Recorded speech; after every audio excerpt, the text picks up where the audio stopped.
So it depends on where the scar is, but usually there are treatments that we could do in our clinic, and is a bit of like going to the dentist most of the time. If there are bigger scars, we will need to plan to go to the theater, and the patients need to be informed about anesthesia as well.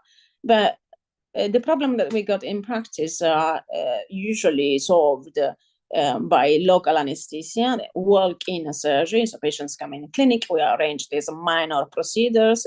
That means some local anesthesia, some sterile rooms, but patients can go home immediately after the procedure. We mark the area, we discuss how much to take out. Sometimes some scar they need multiple steps. Sometimes the scar are small, and so we could do it everything in one go. We got a nurse that follow patients to book them to have the surgery done. We do the procedures, and patients that get the post-operative instruction immediately after. They avoid to sweat and exercise for a period of time after the procedure. Obviously, usually the scar they didn't come up well. They had some problem after surgery, or they had some problem, after traumas, because many of the scar the plastic surgeon revise, they don't come for our procedures, but they come for accidents. They come for other specialty scars. They come for infection after the surgery that the patient had it. Sometimes emergency sections or emergency appendicitis, emergencies, abdominal surgeries. They often leave bad scarring because the wound is contaminated, present bacteria. It's not the same as a microsurgeon suture and a clean margin and a new scar.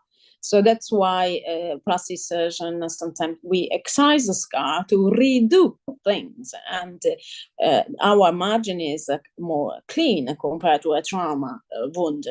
And so this obviously influence the result and the outcome of the scar.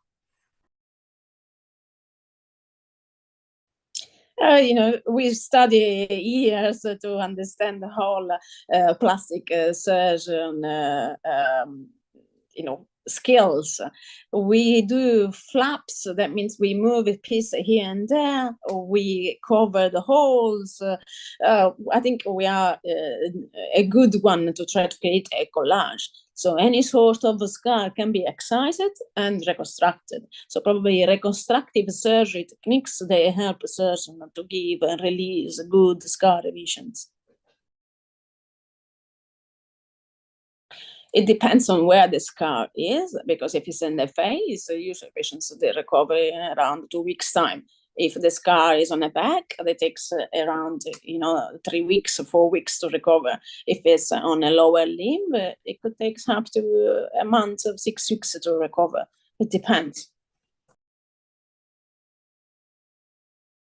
Yes, nowadays there are the technology. There are some technology that can help, the laser, some infrared, or some injectables. So sometimes we use injectables to improve the texture of the scar. Because when there is a scar, the skin appear in a different way. And so the appearance of a scar can be improved with fillers as well. Sometimes we use Botox to symmetrize the face.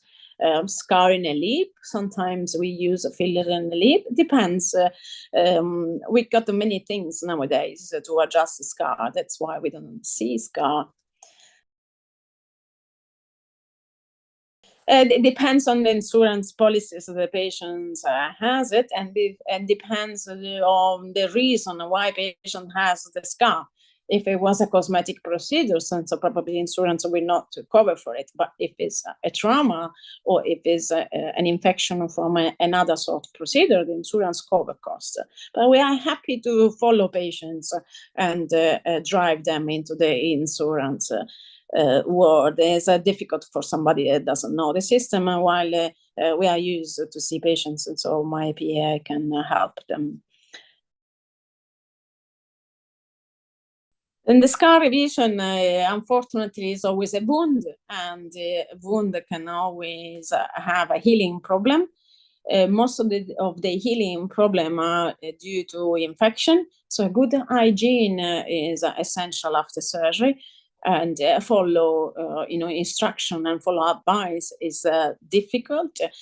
Don't sweat is something difficult. Don't do it, but sometimes patients they don't feel a pain, and so they don't look after themselves well. While when we do this scar revision, we want to be successful. We want the surgery to be worth, and that's why probably we hold the patients to restart their own life longer than we should to prevent unhappiness or recurrence and bed scar again.